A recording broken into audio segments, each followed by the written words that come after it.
In the Bible, chapter 15, verses 13 and 14, they are talking about us. They're not talking about those people in Israel. They're talking about us as the captives that have been put, scattered. Deuteronomy 28, 68, whatever it is, Genesis chapter 15, 13, and 14, they will spend 400 years in a sojourn in a foreign land that is not theirs, and they will come out with great riches and great substance, and the people who enslaved them, only God Almighty, I will judge them. And so I said, that is us. His servants bear rule, every one in his place.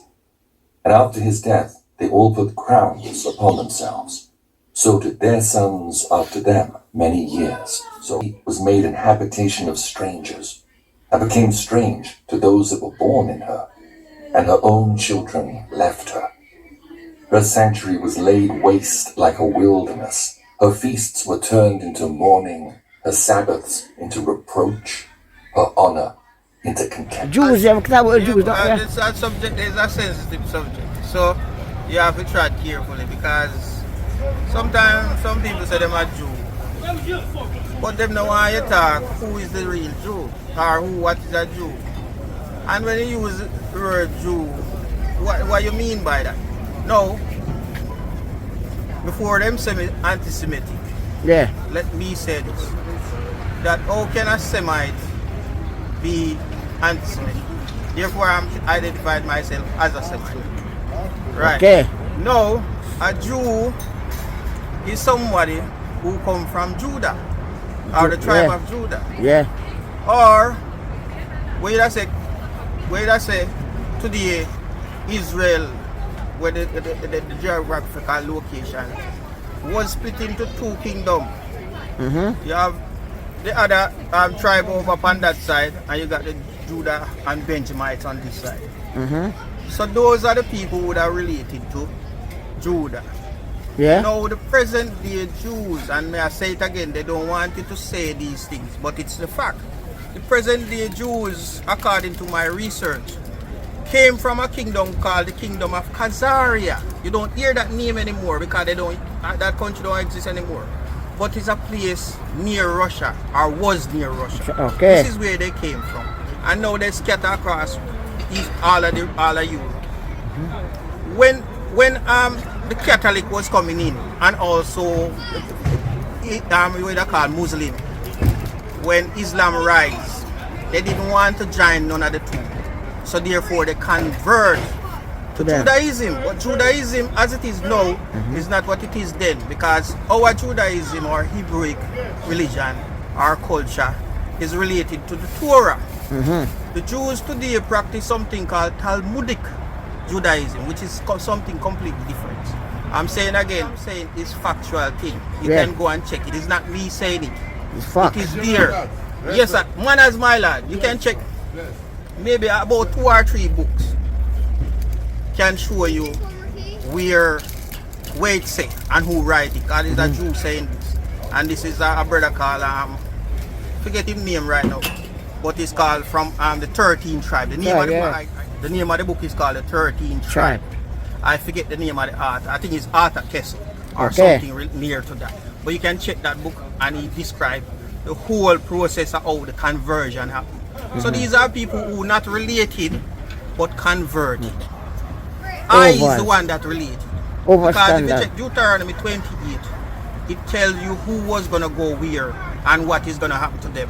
And these type of prophecy do not relate to the present day people. Black people claim that the ancient Hebrews and Jews were black people, and Jesus was not a white man. Many white people come across and say, okay, Jesus was not a white man, but he wasn't a black person either, because he was from the Middle East, and therefore, according to them, he must have looked like Arabs. But this is a fallacy. Just because the modern population of a region looks like X doesn't mean that the ancient inhabitants of that region looked also like X. For example, look at Australia. Are white Australians descended from the ancient Aborigines, or are white Mexicans descended from the ancient Mayans? Of course not. The Middle East is the most melting pot region of the world. there are black, white, brown, Indian looking and Mongoloid looking people in this region, all of whom claim to be native and indigenous to this region. And for example, in Arabs, there are black, white, and mixed, the so-called brown Arabs, all of whom claim to be the real Arabs. But which of them is the real Arab? The black one, the white one, or the brown one? The same goes for Iran. There are many different ethnic groups in Iran. There are Mongoloid-looking Turkmens, there are Indian-looking Baluch, there are native blacks, there are white-looking Turks, there are mixed-looking Kurds and Lurs. Which of them is the true Iranian? And unlike what the believers of the Indo-European hoax claim, the white-looking people in this region are not descended from the ancient mythical Indo-Europeans. These people are mostly Turks or descended from Turks. For example, here in Iran, up to 40% of people are Turks, and I don't know how many of them are descended from Turks, meaning are related to Turks. And the most white-looking people of Iran are mostly Turks, but there are also Russian, Georgian, and Armenian people too living in this region. And we all know that Turks are not an indigenous people to this region.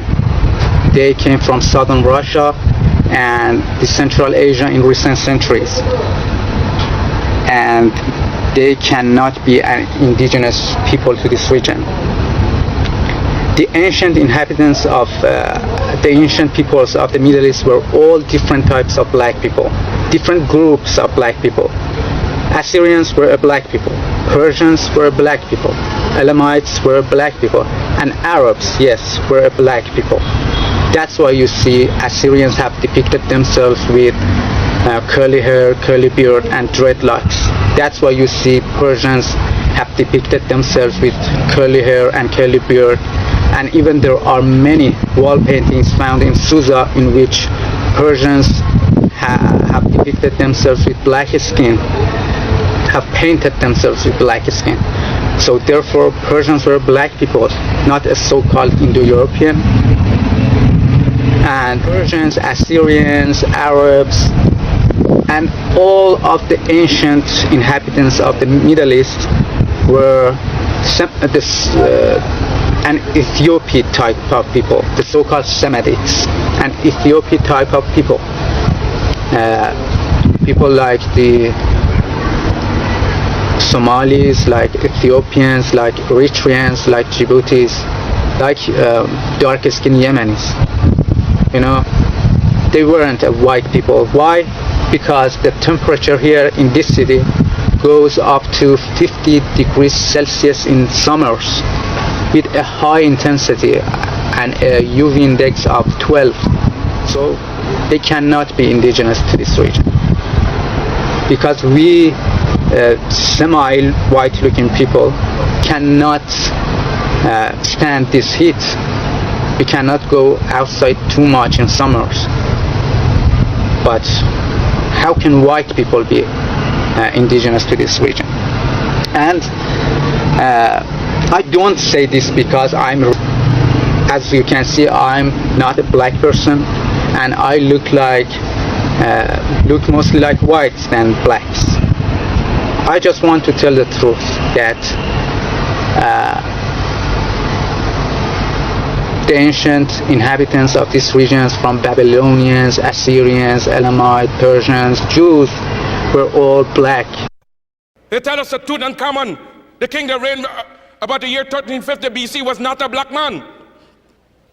That the ancient civilization and the pharaohs was not of our race. But that does not make the truth unreal.